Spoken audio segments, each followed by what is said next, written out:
প্রিয় চাকরি প্রত্যাশিত ভাই ও বোনেরা, আপনারা কেমন আছেন? আশা করি আপনারা ভালো আছেন। বর্তমান চলমান আলোচিত চাকরির সার্কুলারের মধ্যে অন্যতম প্রধান চাকরির সার্কুলার হল প্রাথমিক বিদ্যালয়ের প্রধান শিক্ষকের নিয়োগ বিজ্ঞপ্তিটি। বিপুল সংখ্যক পদে এই নিয়োগ বিজ্ঞপ্তিটি প্রকাশিত হয়েছে। 1122 পদে এই নিয়োগ বিজ্ঞপ্তিটি প্রকাশিত হয়েছে। চলুন বিস্তারিত জানা যাক এই নিয়োগ বিজ্ঞপ্তি সম্পর্কে। তার আগে চ্যানেলে নতুন হলে সাবস্ক্রাইব করার জন্য অনুরোধ রইল। চাকরির সকল তথ্য এই চ্যানেলে আপনারা পেয়ে যাবেন। সরকারি কর্ম কমিশনের আন্ডারে এই নিয়োগ বিজ্ঞপ্তিটি প্রকাশিত হয়েছে। বিজ্ঞপ্তিতে নিচে স্ক্রল করলে দেখতে পাওয়া যায় ক্রমিক নং 129 নং এর প্রধান শিক্ষক পদে 1122 জন নেবে। এটি একটি 11তম গ্রেডের চাকরি। এর শিক্ষাগত যোগ্যতা কোনো স্বীকৃত বিশ্ববিদ্যালয় হতে স্নাতক বা অনার্স পাস এবং তার সকল শিক্ষাজীবনে কোনো পরীক্ষাতে 3য় শ্রেণী পেলে আবেদন করতে পারবে না। চাকরির আবেদনের বয়সসীমা 32। চাকরির প্রশ্নের প্যাটার্ন হবে MCQ। মোট 100 নম্বরের পরীক্ষা হবে। তার মধ্যে বাংলায় 25, ইংলিশে 25, গণিত ও বিজ্ঞানে 20 ও সাধারণ জ্ঞানে 20 ও মৌখিক পরীক্ষায় 10।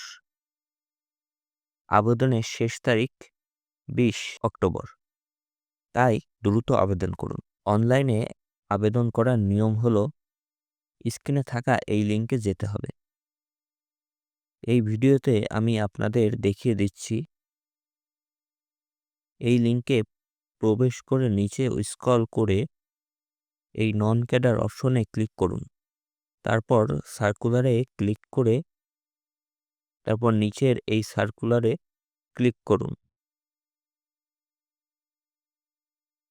তারপর অ্যাপ্লাই নাও ক্লিক করুন। তারপর একটু নিচে এসে হেডমাস্টার অপশন সিলেক্ট করে নেক্সটে ক্লিক করুন। তারপর দেখতে পাবেন ফর্ম চলে আসছে। আপনারা আপনাদের সকল তথ্য এই ফর্ম অনুযায়ী পূরণ করে আবেদন সম্পন্ন করুন। আবেদন শেষ হলে টেলিটকের মাধ্যমে টাকা প্রদান করতে হবে। এই পদের জন্য মাত্র 150 টাকা প্রদান করতে হবে টেলিটক সিমের মাধ্যমে। আপনাদের সুবিধার্থের জন্য এই ভিডিওর নিচে আমি লিংক দিয়ে দেব। যেহেতু মাত্র 3 দিন সময় বাকি আছে, তাই আপনারা দ্রুত আবেদন করে ফেলুন। ভিডিওটি ভালো লাগলে একটি লাইক এবং বন্ধুদের শেয়ার করে দিন। চাকরির সকল খবর পেতে সাথে থাকুন আর চ্যানেলটি সাবস্ক্রাইব করতে ভুলবেন না। ধন্যবাদ।